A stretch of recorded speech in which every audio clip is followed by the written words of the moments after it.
Book of Kings, two women stood before Solomon, each claiming the same child as their own. The wise king proposed a solution that would reveal the truth. Cut the child in half, give each woman a piece.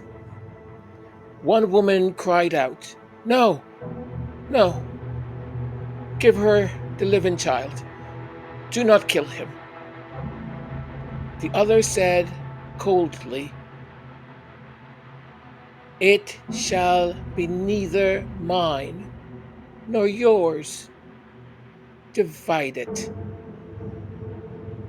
In that moment, Solomon knew the real mother would sacrifice her claim to save the child's life.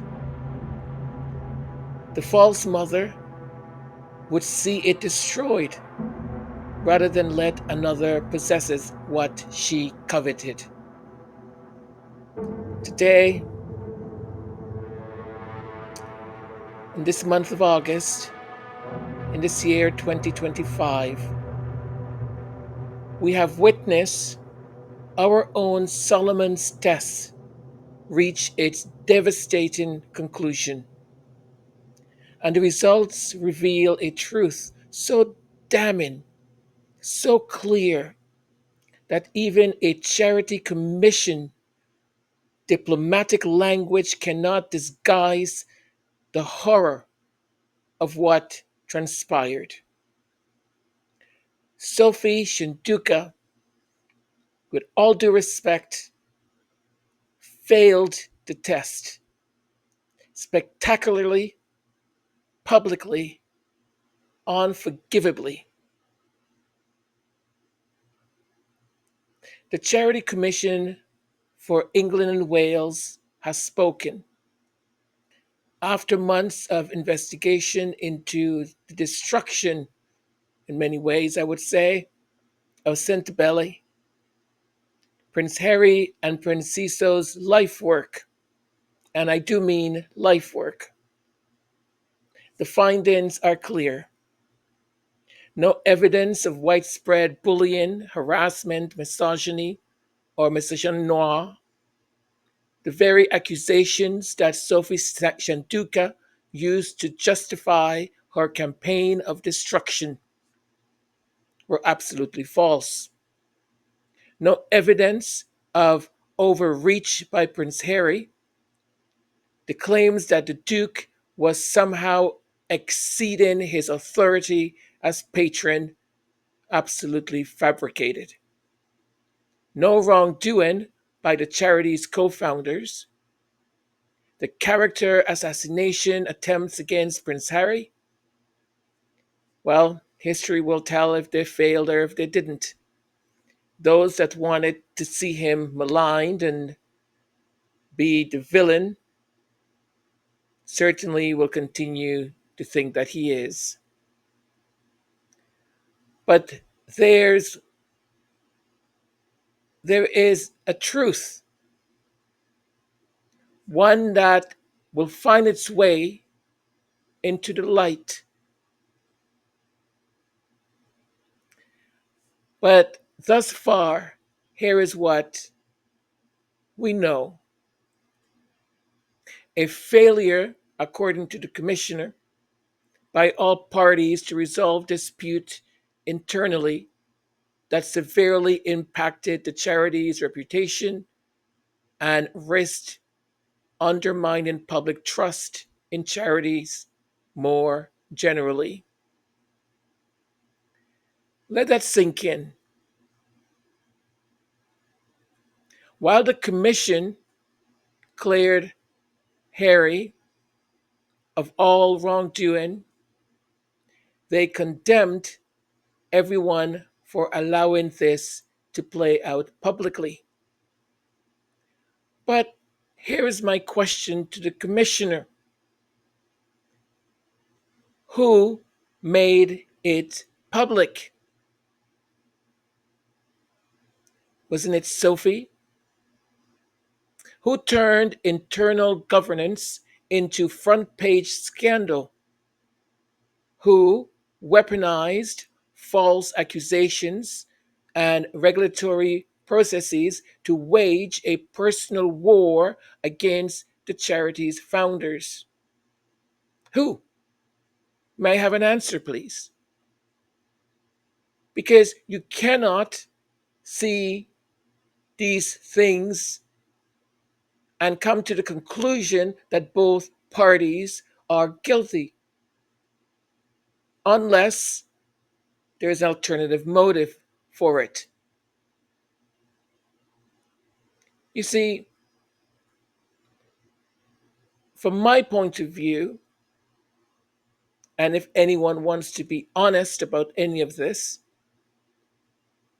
there's only one person which all fingers point to, and that person is Sophie Chandauka. But the most damning evidence comes from and her alone. Herself. In her own words, in her own interviews, she has revealed the petty, vindictive motivations that drove her to attempt the destruction of a children's charity. According to the Financial Times interview from March 29th, her relationship with Prince Harry, according to her, took a turn after she refused to defend Meghan Sussex, the Duchess of Sussex, following an awkward photo moment at a charity event. Her exact words: "I said no. We're not setting a precedent by which we become an extension of the Sussex's PR machine." There it is, the moment of truth. The false mother revealing her nature. She took what's in the public sphere of hate campaigns that is fueled by the UK media with articles after articles, commentary after commentary, falsehoods, insinuations, anonymous sources, painting Meghan Sussex as the villain in this entire story of her existence. She breeds and she's guilty. She says nothing, she's guilty. Doesn't matter what she does or doesn't do, they find a way to malign her, to make her into the villain of their pathetic soap opera. Sophie Chandauka, the false mother, saw the opportunity, perhaps, to get a very hateful public on her side. Let's drag Prince Harry's wife into this. You see now, a real chair, a true guardian of Sentebale, a true guardian of the mission, would have found ways to address concerns privately, professionally, constructively. Instead, Sophie Chandauka chose what some may call nuclear war or the nuclear option. And then brings in a photo op dispute. Really? Really? And she was paraded around in all the media in the UK, from one show to another, one TV station to another, and oh, how they ate it up. I am waiting to see if any of them will even have the decency to apologize. But I will not hold my breath. You see, Sophie Chandauka was willing to burn down a charity serving HIV affected children in Lesotho and Botswana because she, according to her, didn't want to issue a statement about a media moment. A media moment, which, as far as we're concerned, there is no corroborating evidence that this request was ever made. But even if it was made, her willingness to burn down the charity says a lot. You see, this is her Solomon test. And Sophie, you failed it so completely that your failure will echo through charitable history as a warning about what happens when ego conquers mission. Let's examine the systematic destruction that Sophie Chandauka orchestrated, which we may call a hostile takeover. Sources close to the former trustees described what happened as exactly that, a hostile takeover by Sophie Chandauka. She didn't reform the charity, she conquered it, forcing out the very founders who had built it from nothing into a multi-million-pound charity that delivered nothing but good for the beneficiary community. The false accusations.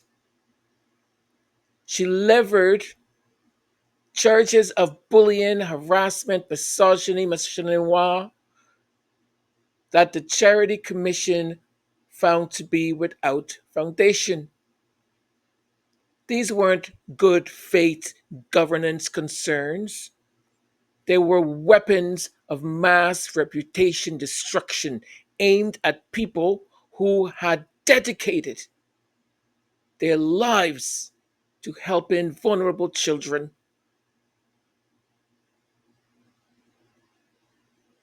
Despite having internal processes available, Chandauka chose to wage her campaign in the media, creating what she herself admits was unprecedented media glare that caused incalculable damage to the charity.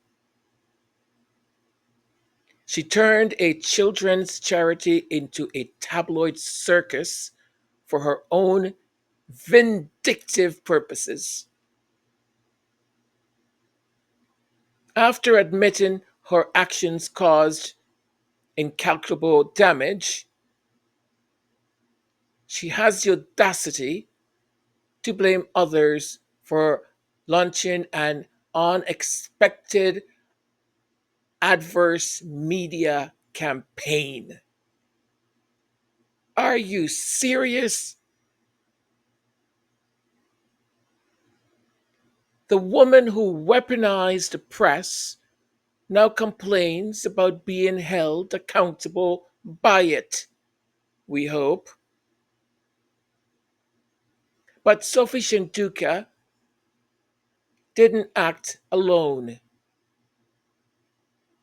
The Charity Commission itself must answer uncomfortable questions about how quickly they moved, how severely they intervened, and why they allowed a personal vendetta to masquerade as regulatory oversight. The Commission launched their investigation on April 3rd, just days after the public resignation of Prince Harry and Princess. The speed suggests predetermined conclusions rather than careful deliberation. The severity of their intervention, essentially paralyzing the charity operation, suggests they took Shandauka's false accusations at face value without proper scrutiny. Now, after months of investigation, they find no evidence, no evidence of the very claims that justified their dramatic intervention. Yet they offered diplomatic language about all sides. All sides. Oh, you're starting to sound like the President of the United States of America. They're, they're good people on all sides. Are they? Are they? Being responsible for the public nature of the dispute, as if the victim and perpetrator bear equal responsibility for the crime. What planet are we living on? What kind of people are making these judgments? Have they all gone mad? Or perhaps I've gone mad. This is not justice. This is institutional cowardice dressed up as even handed administration. Absolutely buttocks. Insanity. Was Sophie played her power games? Real children, real children suffered. Damn.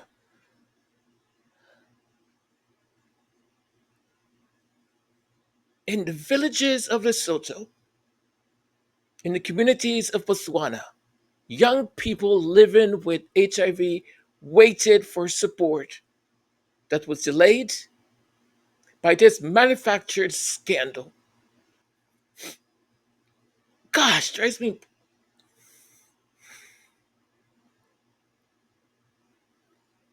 Prince Harry and Prince Iso built Sentebale over 19 years ago. They put in blood and sweat and tears and their own money to create something beautiful, a charity that transformed lives, offered hope, and honored the memory of their mothers, Princess Diana and Queen Mamohato. And dare she, how dare she say their names with her mouth? How dare she? Sophie Chandauka destroyed that in less than 2 years. In less than 2 years, as chairperson, destroyed it.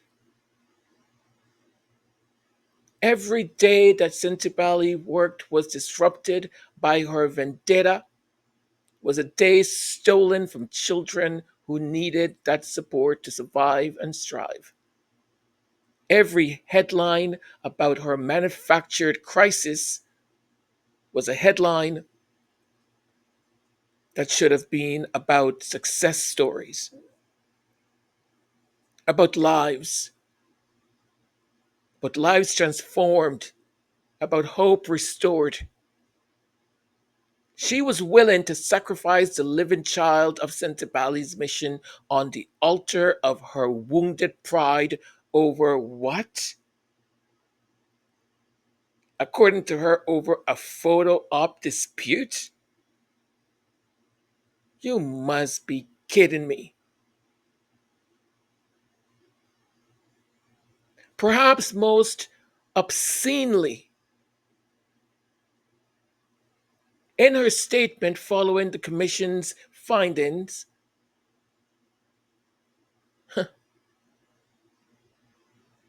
Sophie Chandauka had the audacity to invoke the names of Princess Diana and Queen Mamuhato. The audacity. The beloved mothers whose memory inspired Sentebale. How dare she?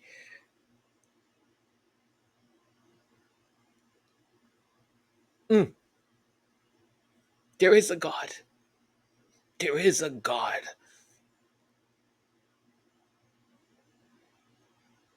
She said the following: We will always be inspired by the vision of our founders, Prince Harry and Prince Isa, who established Sentebale in memory of their precious mothers. The hypocrisy is breathtaking. The woman who forced the charity's founders to resign in devastation now claims inspiration from their vision. The chair who turned their life's work into a public relationship nightmare now invokes their mother's secret memory to justify her continued presence. Pathetic. There is a God. There is a God. Sources close to the former trustees said they found it appalling that Chandauka invoked the founders and their late mothers for her own good. This is desecration. Desecration. This is using the holy to justify the profane. This is the false mother not just willing to cut the child in half, but dancing on its grave while claiming to mourn its loss. But we must ask the question that polite society refuses to confront. Was Sophie Chandauka truly acting alone? Or was she the visible hand of invisible forces? Just a question. The precision of her attack, the coordination with regulatory bodies, the media sophistication of her campaign. I don't know about you, but all suggests resources and connections far beyond what a single charity chair typically possesses. Someone wanted Prince Harry's most successful philanthropic venture destroyed. Destroyed. And Sophie Chandauka was neither their willing agent or their useful fool. Fool! The timing is telling. And Harry's fight, legal battles over his security as he builds independent charitable ventures, as he establishes himself as a force for global good outside of traditional royal structures. Suddenly, his flagship charity faces its greatest crisis in nearly 2 decades. Suddenly, any other charitable foundation, when the board is to ask the chair to step down, They comply. But oh, not Sophie. No. Coincidence? Coordination? I don't know. It's just questions I'm asking. I'm not making any accusations.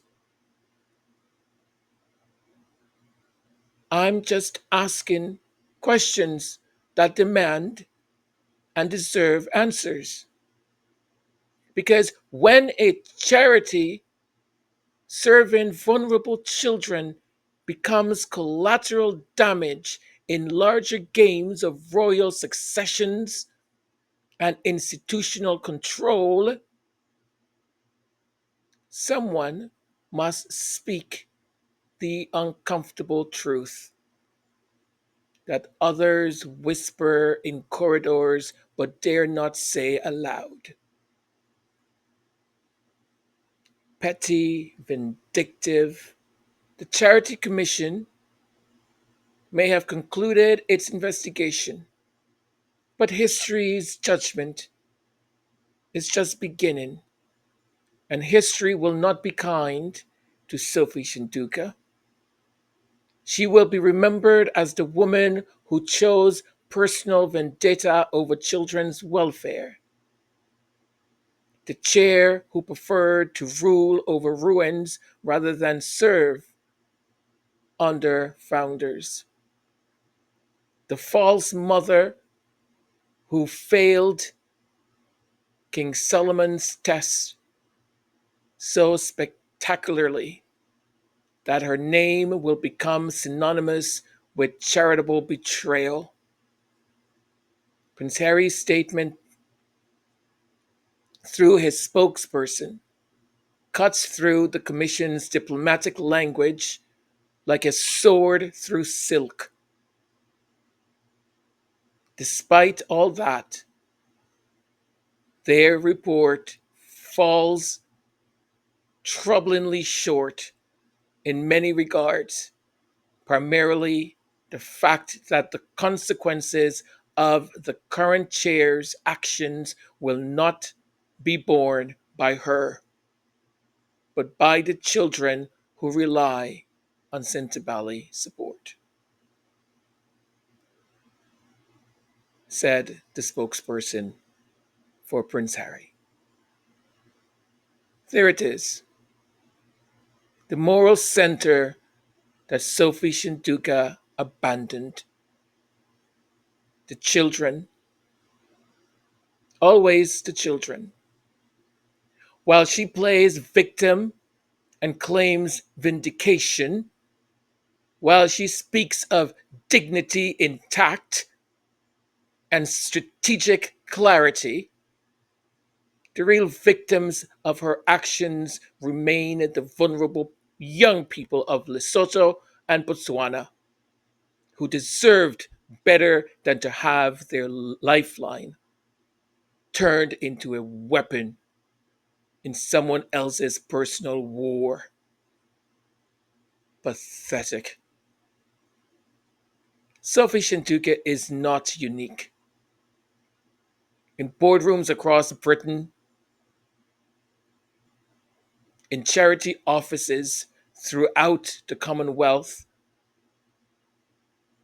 in the world, there are others like her, false prophets of philanthropy who speak the language of governance while practicing the art of destruction. They are the trustees who claim to protect while systematically destroying. They are the chairs who invoke mission while pursuing vendetta. They are the regulators who enable destruction while claiming neutrality. They are the false mothers who would rather see the child die than live under another care.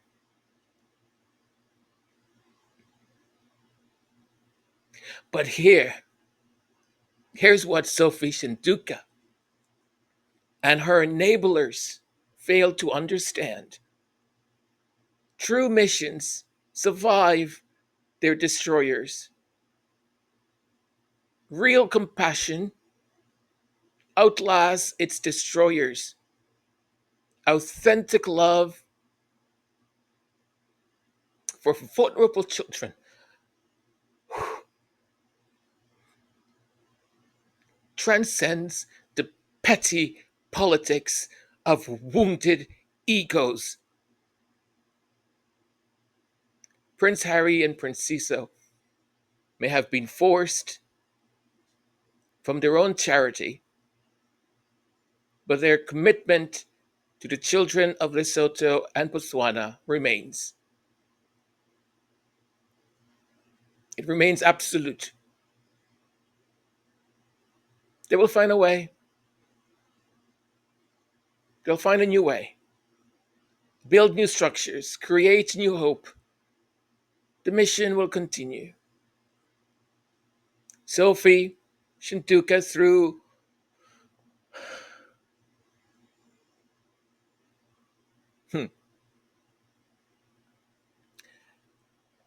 though she might have think or thought that her hostile takeover has been successful, what she did was liberated the founders from an institution that she was making corrupt, allegedly. Corrupt beyond repair, paying consultants, with some of which she's aligned allegedly. But what she's done, she's freed them up to build something even better. If so, they desire to do. So let history record this. On this month of August of the year 2025, the Charity Commission cleared Prince Harry of all wrongdoing in the Sentebale scandal. They found no evidence of the bullying, the harassment, the overreach that Sophie Chandauka claimed justified for her campaign of destruction. But the real judgment came much earlier. The moment Sophie Chandauka chose personal vendetta over children's welfare, the moment she did that, the moment she decided that destroying a charity was preferable,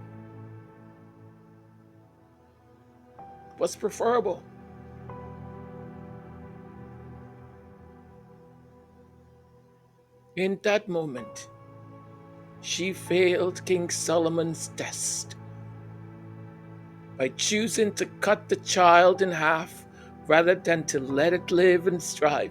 She failed King Solomon's test, and there is a God.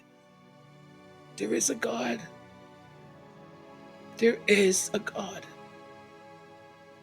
She stands today as chair of what she has made Sentebale into, a hollow shell of its former self,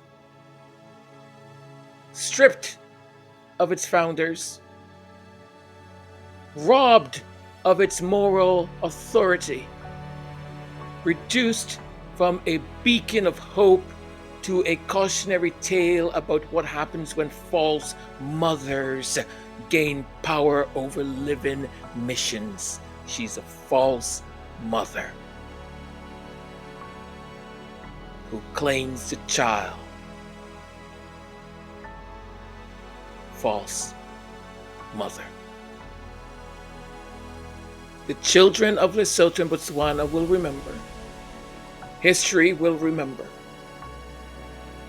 And Sophie will be remembered, not as a reformer or a protector, but as the woman who was willing to sacrifice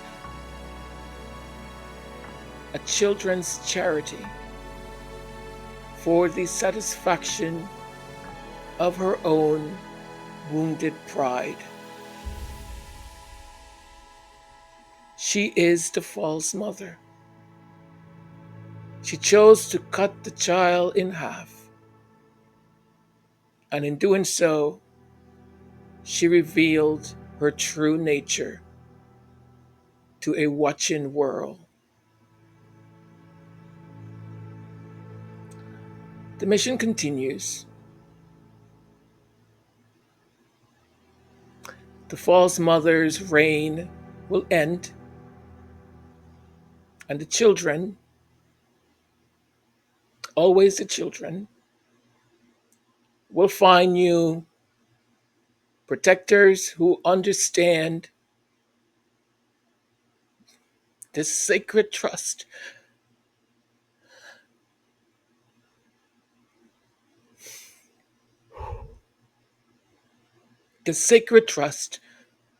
of true guardianship. Justice delayed is not justice denied. It is justice revealed in its proper time for all the world to see.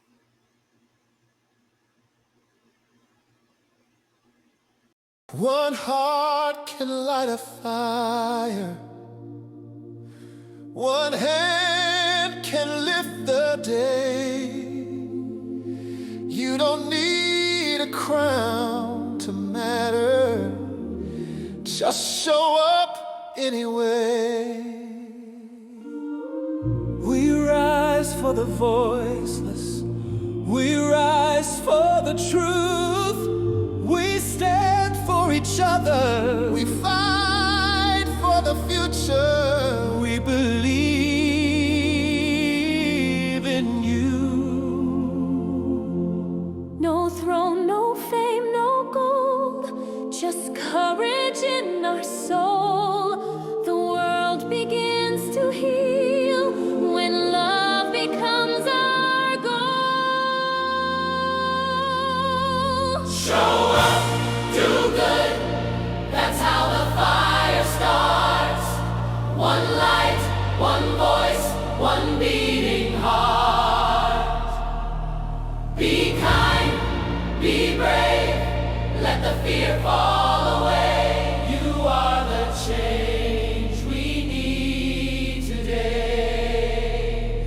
We showed up and did good. Now join us and let's change the world.